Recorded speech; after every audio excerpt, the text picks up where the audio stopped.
A major gun trafficking bust involving a group of aspiring rappers. All right, that operation allegedly brought dozens of firearms from Georgia. 87 guns were purchased in all by the group, including members of the Brooklyn-based Blixky gang. What up, Blixky? gang? Okay. Back with the real. You know what's the deal. The feds are at it again, boys. Another rap group indicted and facing years behind bars and careers down the drain. Who this time? The infamous Blixky gang. Started in the trenches, grind through the streets, make a name for themselves, only to get into more beefs, engage in shootouts, lose core members to the streets, and now indicted on gun trafficking charges. One by one, law enforcement is taking down rappers, and the Blixky gang made crucial mistakes that got some of their members taken down. Let's dive into the gun bust, chop it up, and break it down to see where Blixky gang went wrong and how their trafficking operation supplying New York fell apart. August 2020, officers set into motion a special operation to track down the ones responsible for the influx of guns into the streets of New York. The operation would run right up to April 2021, almost a year later, and what they found was a pile of evidence that led them right to the doorstep of 9 unlucky persons, most being members of the Blixky gang. Enforcement would track the guns from what they say is a so-called straw purchaser in Georgia. A straw purchaser is defined as someone who purchases guns for someone else, typically someone who cannot pass a background check, such as a felon or a juvenile. What this means is that it's illegal by federal law to make false statements on gun purchase forms. So why did they just scratch out the serial number? I don't get it. Can't you scratch out the serial number on guns? True buyer is. This is where the Blixky gang messed up and screwed themselves over. The Justice Department went on the hunt, putting their secret operation into play. After tracking down the movements of the buyer, officers connected the dots right back to the Blixky gang after recovering at least 87 firearms. The Blixky gang associates included 8 men and 1 woman. Blixky gang always talks to smoke, but seems they were with the smoke for show as well.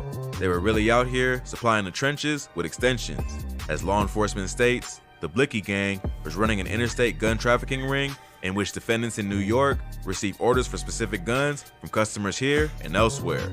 Things were all well and good until the Blixky gang made 2 crucial errors in their business of operation, which we'll dive into in a bit. Lisa O. Monaco, the Deputy United States Attorney General, at a news conference in Manhattan, went on to state that the Justice Department wants to do everything possible to break up the well-worn trafficking routes that have too often allowed guns to be diverted to the illegal market and channeled into communities like New York, and she stood on that. But there was something that was the main drive to launching such an aggressive operation. Can you guess what it is? Everyone knows, even civilians, that you shoot at a cop and the law will rain down hell on whoever's responsible.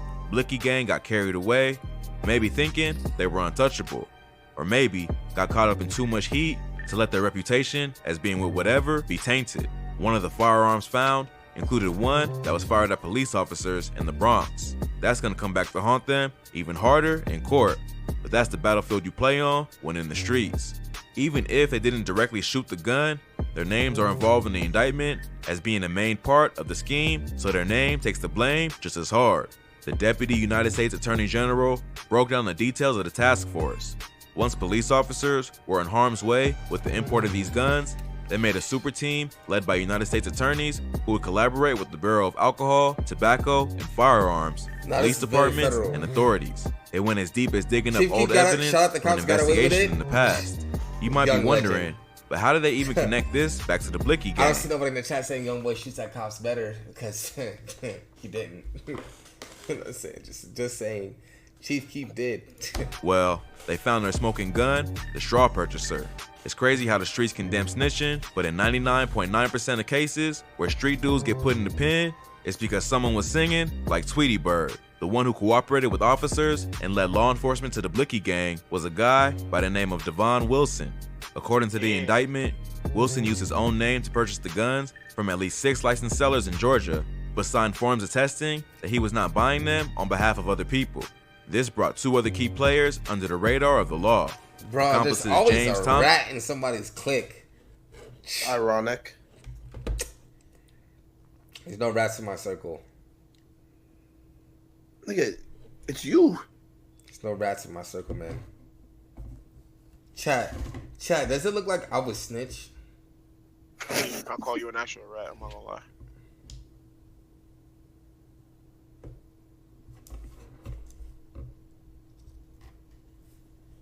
Chat, it looks like I was snitch. For a block of cheese. I'm telling you, bro, it's different. We were not investigation room, nigga. That pressure. Thomas, aka Spaz, and Courtney Skloss, aka B-Way, aka Balenci. Skloss was apprehended by officers as one of the persons that placed orders for firearms, but these guns went right into the hands of what law enforcement says is the Brooklyn-based group of aspiring rappers known as the Blixky Gang. Once on the trail of the Blixky Gang, investigators did what they do best: wait and let rappers put themselves in their spider web. How? Rappers are unable to not post and show guns, and that's how they linked the guns to the Blixky Gang. Turns out, the Blixky Gang were supplying the streets for real. One music video officers used as evidence for the indictment was Word to Folk by Cho rappers Saint Laurent Sauer and Tay 627. Another was Saint Laurent Sauer's music video, Guns in the Booth. How ironic. The videos were guns galore. Director really said, you get a strap, he gets a strap, everybody gets a strap, on some street Oprah shenanigans. Blixky Gang thought they had it all figured out. The plan was put together smoothly and probably working for years before law enforcement picked up on it. The straw purchaser would buy the weapons, then transfer the firearms to Spaz and B-Way and others who sold some of the guns in Georgia and transported other firearms, primarily by bus, to New York for resale. In one instance, weapons were placed at the bottom of a backpack and concealed them with t-shirts. It was all mapped out, but you flash guns and money every chance you get, and it places you under the eyes of the law. Worse yet, trying to murk police officers with those same guns. In February 2021, the police seized a .22 caliber handgun after a fleeing suspect discharged it 3 times at officers in the Bronx. Damn. The indictment states that Wilson bought the gun in Georgia last September. And if that wasn't bad enough, authorities seized 4 firearms, including a Smith & Wesson .40 caliber pistol, while executing a search warrant in connection with the arrest of a man wanted for a hit in Brooklyn. The indictment said Wilson also bought that gun in Georgia last September. Damn. Wilson was the hood gun runner, and he became the one that would bring down those same people he supplied to. The indictment will list the persons that got caught up thus far in the task force gun trafficking operation. Investigators had their government names right down to their street names. They really went at them hard. No pause. Spaz, Dupree, B-Way, He said no aka pause? Valencia, Hey, Sauer, Sosa, Chris Elite, White Girl, Mel, and the Blixky member whose real name is Ken, but nicknamed Ryu, the perfect disguise, shattered. Law enforcement's got another one locked and sealed. They've really been going demon time and applying pressure. I'm starting to think they know something rappers don't because they're cocky as hell with it too. Just last week, Sheriff Grady Judd of the Polk County Sheriff Department released a rap video dissing and taunting his ops that he locked up. That's after he flexed on a live television conference with their chains on after arresting them. He had their chains on after arresting them? Yo, if the cops ever wore my chains while I was locked up, I promise you would have to give me more time. You would have to give me more time. Nigga said I gotta be racist. Nigga, you gotta be racially motivated. You gotta give me more time. I'm telling you.